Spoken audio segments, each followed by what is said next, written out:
हमारा स्कूल का दिन था जब मैं एक श्रुति नाम की लड़की को पसंद करता था। उस समय मैं 10th क्लास में था।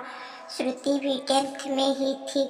हम दोनों एक दूसरे को पसंद करते थे। उस समय मैंने अपने दिल की बात उसे बताई और उसने मेरे प्यार को एक्सेप्ट कर लिया।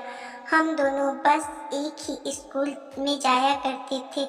बस में अक्सर मैं उसकी बगल वाली सीट पे बैठ जाया करता था और वो पल मानो मेरी ज़िंदगी के सबसे खूबसूरत पल थे। क्लास में लगभग सभी को हमारे प्यार के बारे में पता था। मेरे दोस्त हमेशा श्रुति का नाम लेकर मुझे चिढ़ाया करते थे। श्रुति और मैं लंच के साथ खाना खाते थे और खाते हुए अपने फ्यूचर की बातें किया करते थे। रात के वक्त हम दोनों एक दूसरे से ढेर सारी बातें करते। हम दोनों अपने अपने सपने एक दूसरे को बताते और न जाने बात करते करते हम कब नींद आ जाती हम सो जाते थे। अगर कभी मेरे घर में कोई रिश्तेदार आ जाता तो हम रात को छत पे जाकर बातें करता।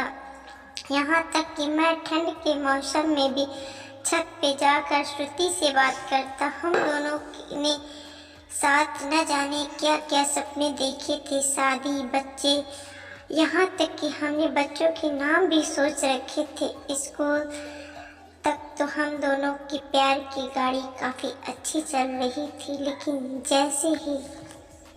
जैसे ही हम कॉलेज में गए तो धीरे धीरे सब कुछ बदलने लगा। कॉलेज में आने के बाद श्रुति अब पहले जैसी नहीं रही।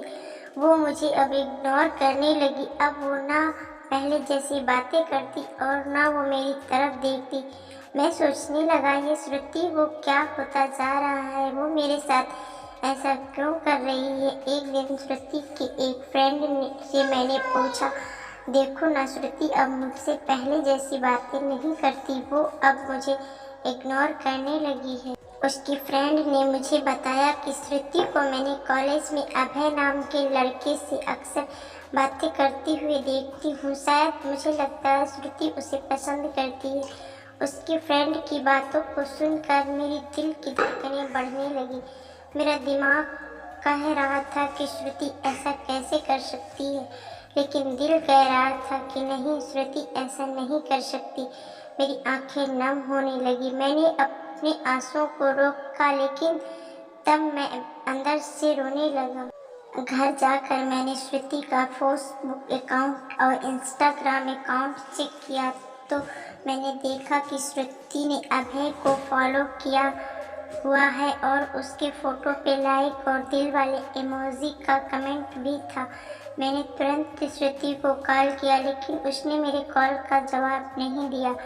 अगले दिन जब मैं कॉलेज गया तो श्रुति से मैंने पूछा, क्या तुम अभय को पसंद करती हो?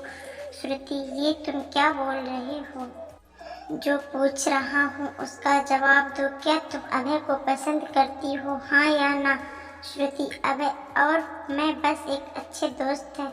उसने मेरे सवालों का जवाब नहीं दिया। मुझे समझ नहीं आ रहा था कि मैं क्या करूं। मैं अब काफ़ी चिड़चिड़ा हो गया था और छोटी छोटी बातों पे नाराज़ हो जाया करता था। श्रुति अब पहले जैसी नहीं रही, वो अब बिल्कुल बदल चुकी थी। एक दिन मैंने श्रुति को अभय का हाथ पकड़कर कॉलेज ग्राउंड में बात करते हुए देखा। मैंने अपने फ़ोन से उन दोनों की फ़ोटो क्लिक कर लिया।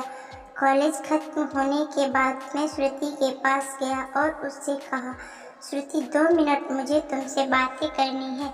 श्रुति, हाँ बोलो, क्या बात करनी है? राजीव, तुम अभय को लाइक करती हो ना?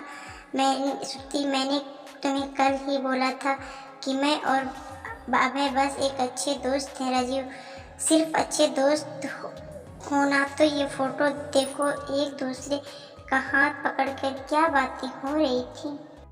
श्रुति गुस्से से मेरी तरफ देखी और बोली, हाँ मैं उसे लाइक करती हूँ, तुम्हें उससे क्या प्रॉब्लम है? राजीव, श्रुति, हम दोनों स्कूल से एक दूसरे से प्यार करते थे, तो फिर ये बीच में अभय कहाँ से आ गया? श्रुति, स्कूल लाइफ वो हमारा बचपन था, बस वो प्यार नहीं था और सिर्फ एक अच्छे दोस्त हैं। मैं अब जा रही हूँ, बाय, बस हम अच्छे दोस्त हैं। ये बोलकर वो बड़ी आसानी से चली गई। मेरे और मेरी फीलिंग के बारे में उसने एक पल भी नहीं सोचा। मैंने तो उससे सच्चा प्यार किया था। उस रात मेरे आँखों में आंसू और नज़रों के सामने वो पुरानी यादें साफ दिखाई दे रहा था।